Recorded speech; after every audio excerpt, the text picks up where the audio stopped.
ప్రభువైన యేసుక్రీస్తు వారు అంటున్నారు, మత్తయి సువార్త 5:9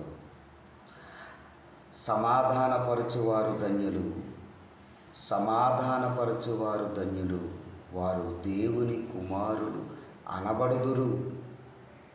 సమాధానపరిచేవారు సంఘములో సహోదరుల మధ్య సఖ్యత లేనప్పుడు, సంఘములో ఒకరి మధ్య ఒకరు పొరపొచ్చులు వచ్చినప్పుడు, సంఘములో ఒకరి మధ్య ఒకరు విభేదాలు వచ్చినప్పుడు వాక్యముతో సరిచేసి సమాధానపరచాలి.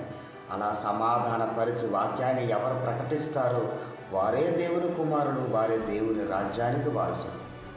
అంతేగాని మరలా విభేదాలు చేసేవారు, మరలా దూరపరిచేవారు, మరలా సంఘము నుంచి వెలివేయబడి దూరంగా వెళ్ళండి అని చెప్పేవారు వీరు దేవుని పిల్లలు కాదు, దేవుని కుమారులు అనబడరు.